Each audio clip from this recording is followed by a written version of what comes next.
एक व्यूवर ने कमेंट में बहुत ही इंटरेस्टिंग सवाल पूछा है। उन्होंने ये सवाल किया है कि पाकिस्तानी टाइलों के अंदर साइज़ वेरिएशन बहुत ज़्यादा आती है। तो क्या कंपनियां ये भूल जाती हैं कि साइज़ बराबर कैसे रखना है?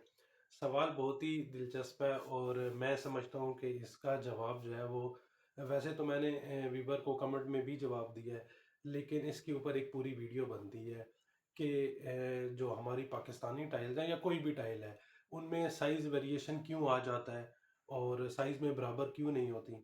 और आप जब टाइल ख़रीदने लगते हैं तो आप ये किस तरह मैं इंश्योर कर सकते हैं कि जो टाइल आप ख़रीद रहे हैं उसमें साइज़ वेरिएशन नहीं है, या इन केस अगर आपने टाइल ख़रीद लिया और उसमें साइज़ वेरिएशन आ जाती है तो आप उसको किस तरीके से हैंडल करेंगे। तो इस वीडियो को मुकम्मल देखिएगा। इस वीडियो के अंदर मैं साइज़ वेरिएशन को अच्छी तरीके से एक्सप्लेन करूँगा।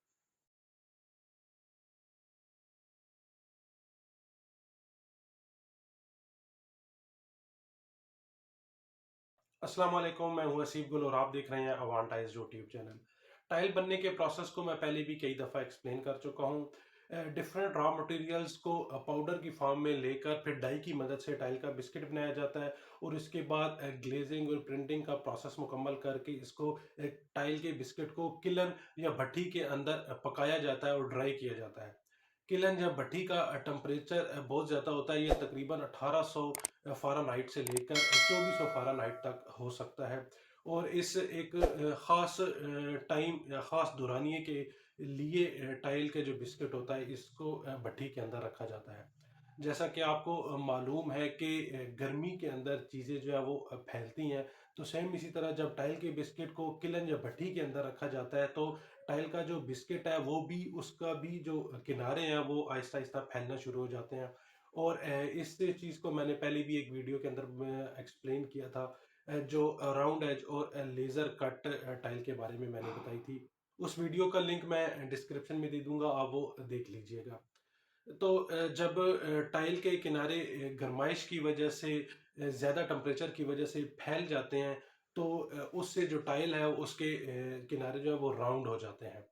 अब किसी भी वजह से, टेक्निकल फॉल्ट होने की वजह से, मशीनरी के प्रॉब्लम की वजह से, या जो एनर्जी क्राइसिस है उनकी वजह से बाज़ औक़ात ऐसे होता है कि जो टाइल्स किलन के अंदर होती हैं और चूंकि एक वक्त में किलन्स के अंदर हज़ारों की तादाद में टाइलें होती हैं, तो वो सारी की सारी हैं वो एक ख़ास पैटर्न या एक ख़ास तरीके से फैलती नहीं हैं, बल्कि किसी टाइल का जो किनारा है वो ज़्यादा फैल जाता है और किसी टाइल का किनारा कम फैल जाता है, जिसकी वजह से टाइलों के अंदर साइज़ वेरिएशन आ जाती है।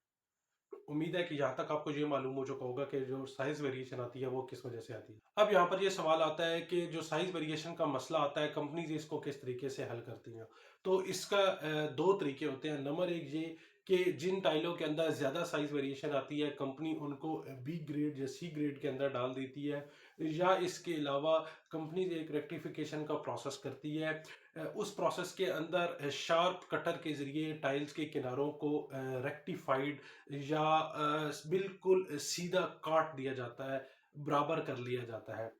इस अमल के दौरान जो टाइल गुजर कर जो टाइल बनती है उसको हम रेक्टिफाइड टाइल कहते हैं, या अपनी ज़बान में हम उसको लेज़र कट टाइल कहते हैं।